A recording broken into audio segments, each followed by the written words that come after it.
Shall I start the class, ma? Please raise your hands.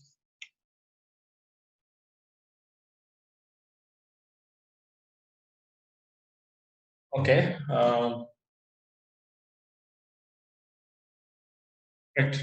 So today will be the last topic on cardiovascular system, which is not yet completed. We still are left with the topic on arterial pulse. So that I'll deal whenever I get a chance. But officially, today is the last this thing on topic on cardiovascular system. Okay. So, what is the topic with which we are left with? We are left with one topic called as circulatory shock. Somebody can start writing there also. Circulatory, a very important topic called as circulatory shock.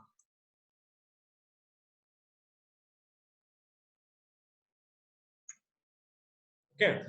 So, you should be very careful when you hear this word circulatory shock. You should not confuse this term with the cardiovascular changes that happen in spinal shock or electric shock.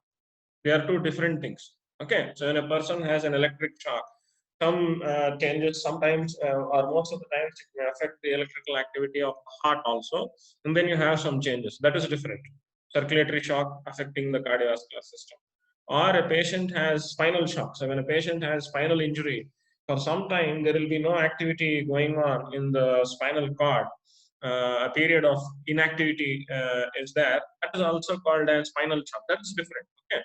So what is the topic which I am dealing with today? The topic which I am dealing with today is a very important topic, which is called as circulatory shock. Okay. So circulatory shock is caused by many different conditions can ultimately come down and become into this problem called as circulatory shock.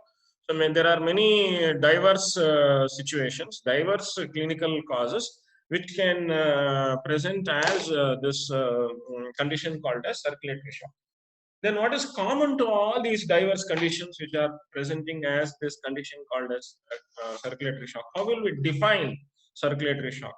So if you remember the definition of circulatory shock, you will be able to remember the causes for circulatory shock, the etiology of circulatory shock. Okay. So how will we define circulatory shock?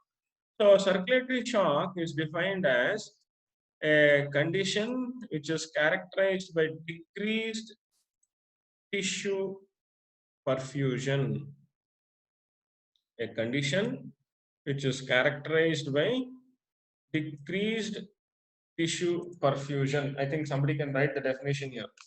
Circulatory shock is a condition characterized by decreased tissue perfusion due to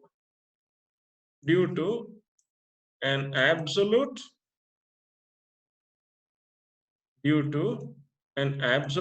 or relative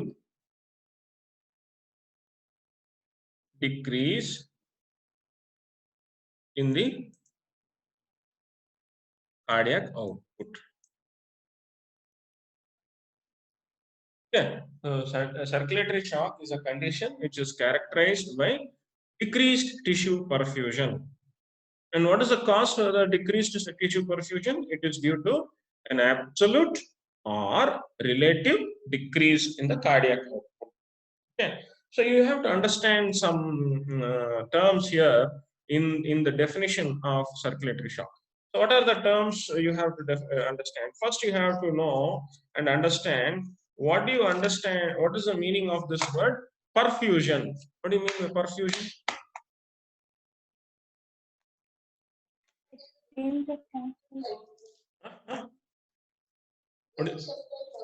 Simple way of understanding what is perfusion is blood flow.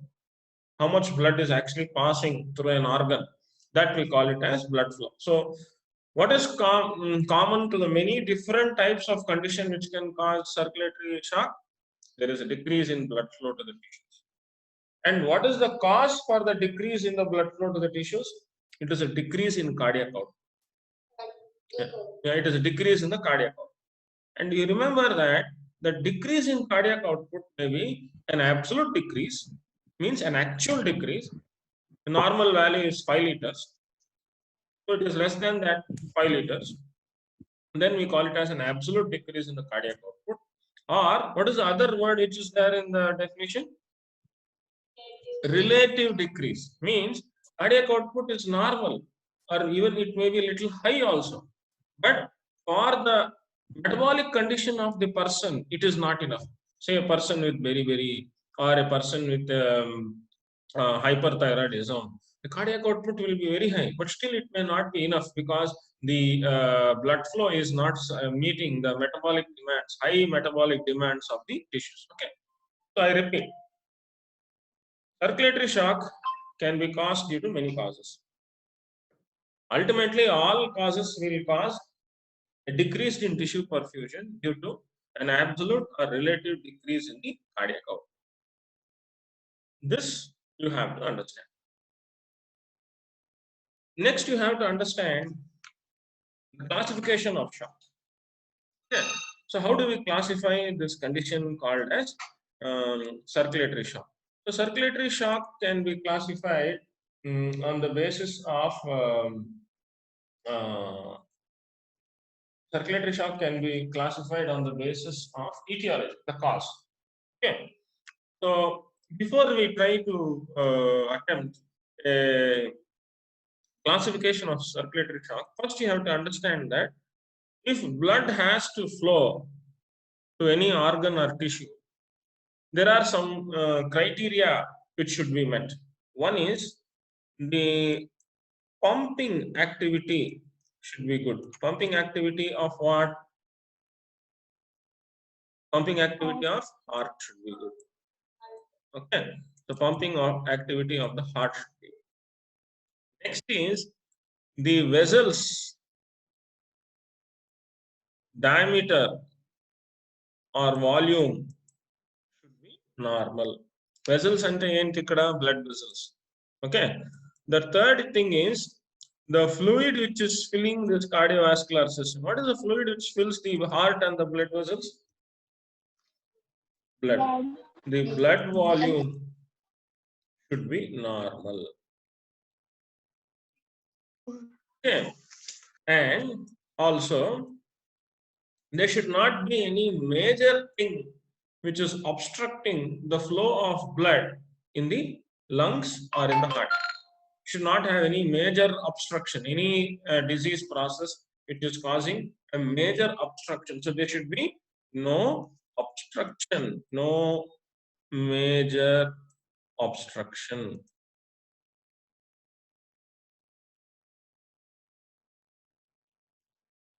So I repeat, in cardiovascular system, I told you in the beginning of my class, first class, I told you there are three components. One is the pump, other is the container of or the tubes which carry the blood, that is the blood vessels.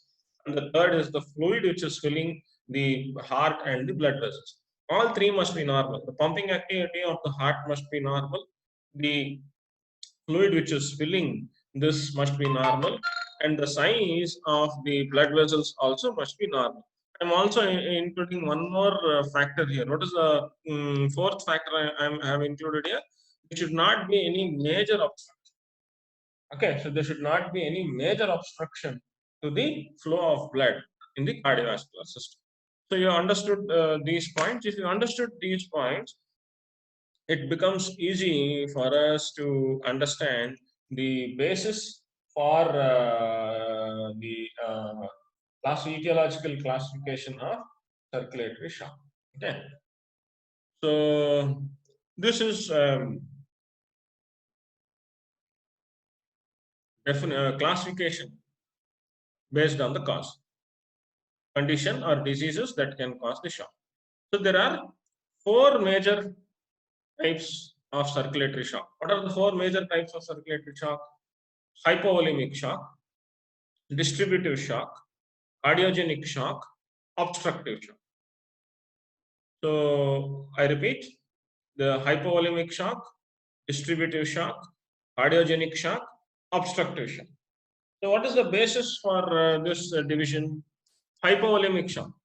What is this hypovolemic shock? If you understood my previous explanation, what is this hypovolemic shock? What is abnormal in this hypovolemic shock? Blood volume.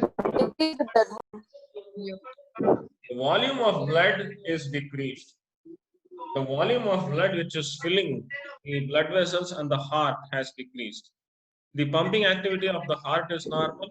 There is no abnormality in the size of the blood vessels, and there is no obstruction in the major obstruction to the flow of blood. But what is abnormal here? The volume of blood which is filling the cardiovascular system is decreased. So that type of shock is called as hypovolemic shock, decreased blood volume. So what are the causes which can cause this decreased blood volume? So it is useful to remember the causes. Even though ultimately all are going to cause a decreased blood volume, it is useful to remember the specific causes. Hemorrhage. What is hemorrhage? Loss of blood due to injury. Yeah, blood loss. Blood loss. Road traffic accident or whatever, there is an external or internal blood loss, major blood loss. Okay. Next is trauma. Again, road traffic accident, there is trauma. Bones are broken, muscles are crushed. That is another type of hypovolemic shock. Surgery. Major surgeries, and they are performed, especially nowadays, nobody does that much carelessly, but major surgeries can cause a type of shock called as surgical shock. It is a combination of three conditions. There is external blood loss, there is internal blood loss, and there is tissue dehydration that can cause shock. Burns. Person has burns. So depending on how much percentage of the skin is burnt, we classify as first degree, second degree, third degree, and major burns. Is it not? So then burns also can cause hypovolemic shock, because from, if I don't know, we all would have experienced burns at any time. What happens when we have a burn on any part of the body? What is the reaction of that burnt tissue?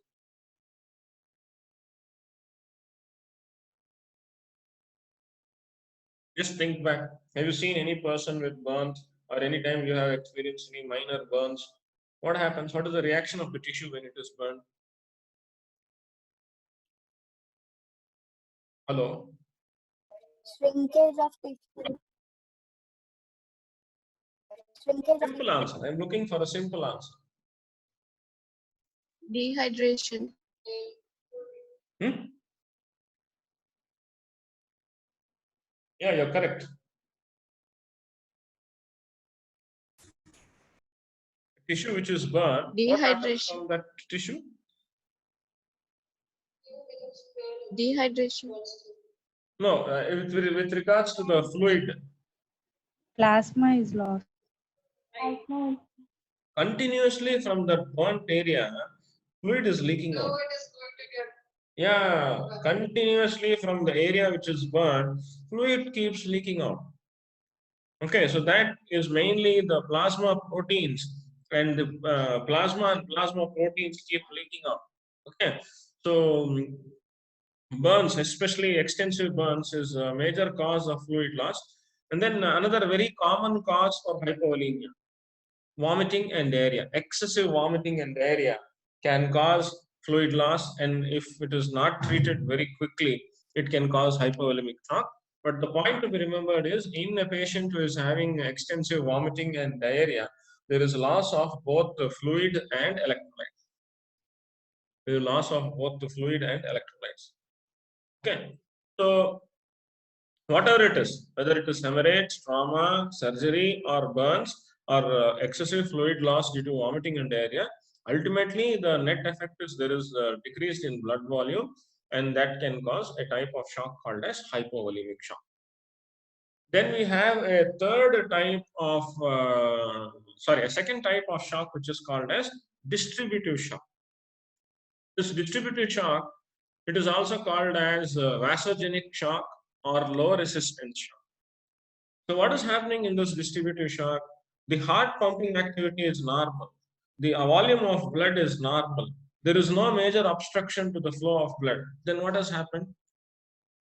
Vessel diameter. Circulatory There is excessive vasodilatation. Yeah, there is excessive vasodilatation, and that excessive vasodilatation, the container has become big.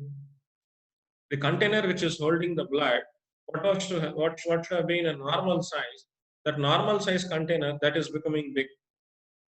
Okay, so that is a type that leads to a condition called as distributive shock. It is also called as vasogenic shock or low resistance shock. And there are some specific conditions which will cause this distributive shock. We have sudden fainting. It is also called as vasovagal syncope, which we discussed. When the person hears a shocking news, there is a sudden discharge of the parasympathetic system. Vagal discharge is there, heart rate will slow down, and the sympathetic tone is taken away. So there is both bradycardia and vasodilatation that can cause fainting. Then you have anaphylaxis. Anybody can tell me what is anaphylaxis? Hypersensitivity of the tissue. Yes, very good. A very severe histamine. allergic reaction, a very, very severe antigen antibody reaction. Previously, once the person has been exposed to an antigen, and next time he is exposed again, there is sudden widespread antigen antibody reaction, which causes marked vasodilatation throughout the body, life-threatening condition. Okay. Then the third cause for this distributive shock is called sepsis. In sepsis, we include sepsis in distributive shock because actual size of the vascular system may be normal, but what is happening is because of the infection, especially the gram-negative bacteria infection, there is increased capillary permeability. And if there is increased capillary permeability, fluid starts leaking out of the capillaries and it is going to cause shock. Okay, so sepsis. Then the third one. Okay, the size of the container is normal. The volume of blood filling the container is normal. There is no major obstruction to the flow of blood. Then what is the problem here? The pump is abnormal. The pumping ability of the heart has decreased. Okay, so there is inadequate cardiac output by a diseased heart. So what are those diseases of the heart where there can be an inadequate cardiac output? Myocardial infarction, also called as heart attack. Okay, so myocardial infarction, congestive cardiac failure, and severe arrhythmias. So when the heart is not beating in rhythm, obviously cardiac output is going to decrease. Atrial flutter, atrial fibrillation, they can cause this cardiogenic shock. Okay, so then the last one. What is the last classification of shock? The last one is obstructive shock. The pumping activity of the heart is normal. The size of the blood vessels is normal. The amount of blood filling the blood vessels and heart is also normal.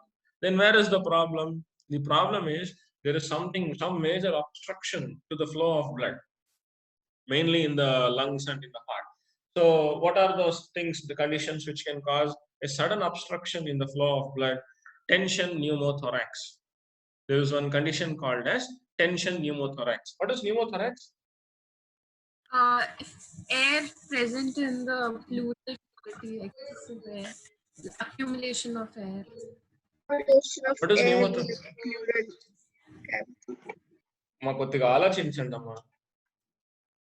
What is pneumothorax? Air in the pleural cavity. What is pneumothorax? Everybody?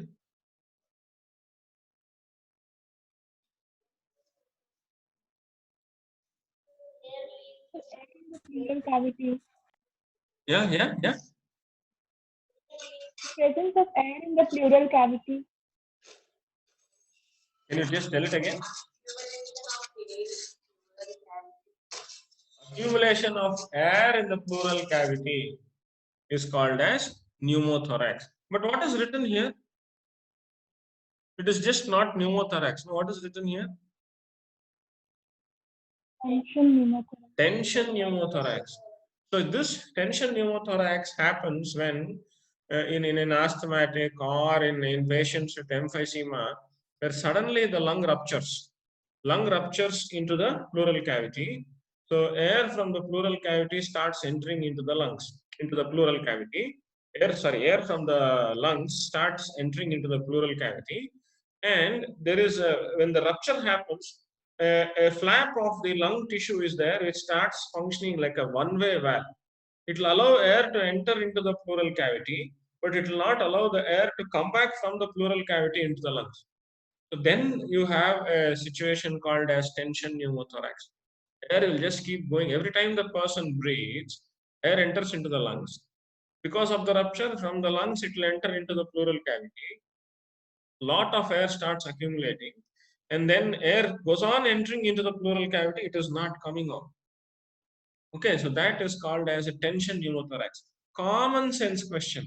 What will happen in the lungs and heart when there is tension pneumothorax? The intrapleural pressure becomes positive and the lung collapses and it puts pressure on the heart. Yeah, who's this? Roll number 174 ever ending? Yashasvi, sir. Yeah, okay, very good. Yashasvi. When there is a tension pneumothorax, lung is going to collapse. That side lungs are going to collapse. A collapsed lung, the volume is not zero. In a collapsed lung, the volume is 10% of the total volume. That is called as minimal volume. We'll discuss that some other time. So lung collapses on that side. Plus, when the major blood vessels are entering into the thoracic cage at the entry into the heart, they get compressed because of the tension pneumothorax.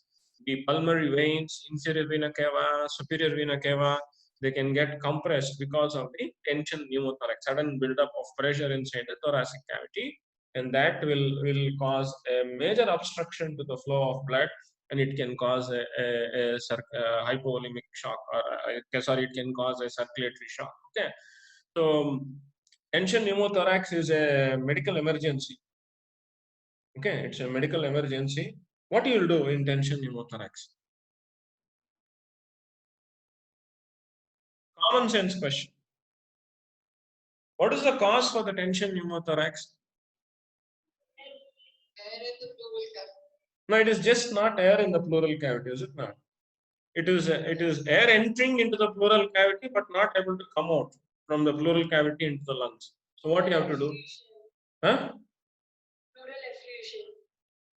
No. What you how will you treat? See, think before you answer. How will you treat? How will you treat a patient with a tension pneumothorax? I'm giving you a clue.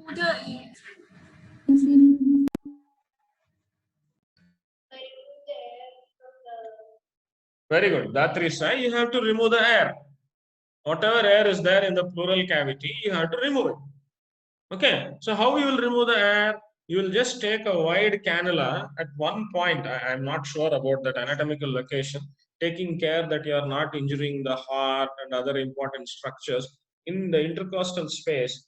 And one in particular line, you will just push the needle. Big needle you will push. All the air which is collected there will come out. Immediately there will be a big release.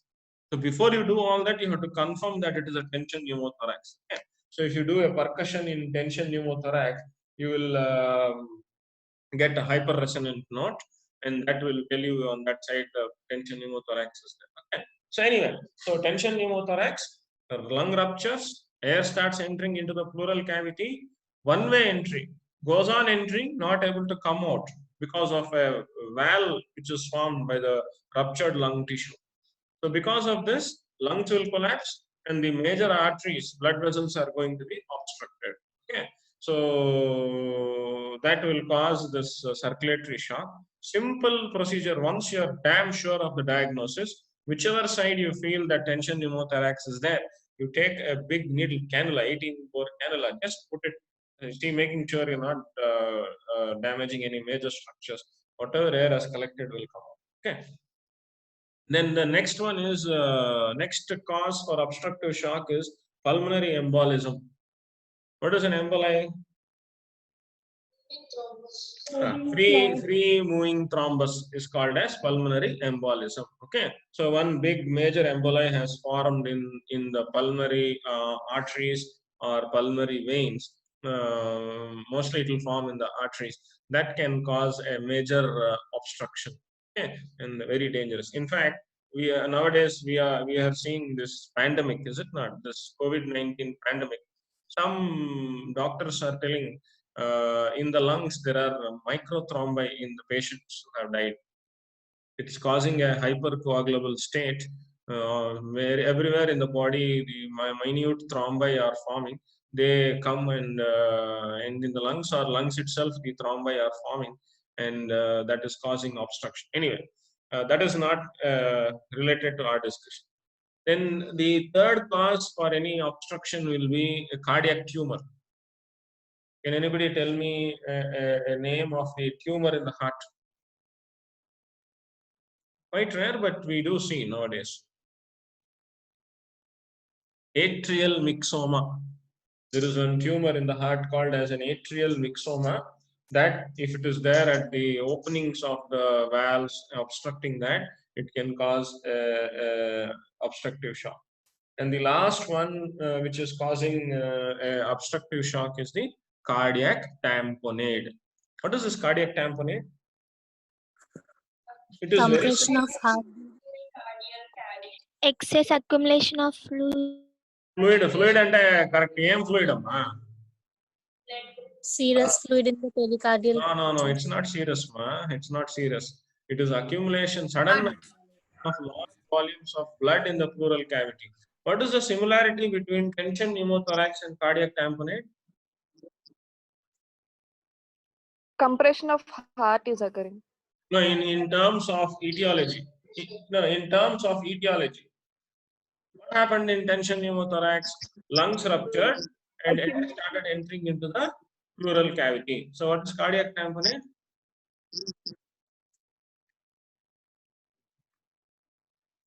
In tension pneumothorax, lungs have ruptured and air has entered into the pleural cavity. Same thing you tell me now. I'm not able to hear you. Roll number 169. Heart has ruptured. There is a full thickness myocardial infarction, full wall thickness, rupture of the wall of the heart. Blood from the left ventricle starts entering into the pericardial space. So much blood is entering into the pericardial space that it is causing compression on the heart. It is not allowing the heart to relax fully. That is called as cardiac tamponade. Any other similarity between tension pneumothorax and cardiac tamponade? Both are? What happened Saturday? Huh? Both are medical emergencies. Just like tension pneumothorax, you should immediately put a needle and pull out all the air. See that all the air, let out all the air. In cardiac tamponade also, you have to put a needle into the pericardial space and see that the blood is removed. Whatever blood is obstructing is removed. That is a very life-saving procedure you can do in the patient. Okay, so quickly to run through, right? We started a discussion on a condition called as circulatory shock. Not to confuse this condition with spinal shock or electric shock. Many different conditions can cause circulatory shock. Ultimate common feature is there is a decreased tissue perfusion due to an absolute or relatively inadequate cardiac output. Absolute or relative decrease in the cardiac output. So to understand the etiology of the circulatory shock, you have to understand that you have a pump, that is the heart. You have the blood vessels. They are like containers. The size can change, and you have a fluid filling those containers, and the blood is circulating without any major obstruction. Then only the tissue perfusion is going to be normal. So if you understood this, it is easy to understand about the classification of shock based on etiology. What is the classification of shock based on etiology? Blood volume has decreased. That we call it as hypovolemic shock. So in hypovolemic shock, the cause for the hypovolemia can be different. It can be hemorrhage, it can be trauma, it can be surgery, it can be burns, or it can be excessive vomiting and diarrhea. Okay. All ultimately will cause decreased blood volume and if it is excessive, it can cause hypovolemic shock. Distributive shock. The blood volume is normal, the pumping activity of heart is normal, the volume of blood is normal, and there is no major obstruction. And what is abnormal here? The size of the blood vessels has increased due to vasodilatation, or they have become excessively permeable. So when that happens in neurogenic shock, also called as vasovagal syncope, fainting, anaphylaxis, a severe widespread allergic reaction, or sepsis, severe widespread infection. Okay, so this is in sepsis, the capillary permeability has increased. The third one is cardiogenic shock. As the name itself tells you, the pumping activity of the heart has decreased. So what is the cause for the decrease or inadequate pumping activity of the heart? Myocardial infarction, congestive cardiac failure, and arrhythmias, abnormalities in the rhythm of the heart. Then you have the fourth type of shock, which is called as obstructive shock. So what is happening in obstructive shock? In obstructive shock, as the name itself tells you, there is some major obstruction to the flow of blood. So what are those conditions which can cause a major obstruction to the flow of blood? Two conditions which are very similar to each other. One is the tension pneumothorax. Lungs rupture, air starts entering into the pleural cavity, one-way entry. It is only entering, not coming out back. The other one is heart ruptures, wall of the heart. There is a rupture because of a big myocardial infarction. Blood from the heart starts leaking into the pericardial space, collecting in the pericardial space, obstructing the activity of the heart. That is called as cardiac tamponade. And then rarely, nowadays, maybe because of the better imaging techniques, more cases are being diagnosed, is this cardiac tumor. Big tumor in the heart, which is obstructing the pumping activity of the heart. The most common one is a condition called as atrial myxoma.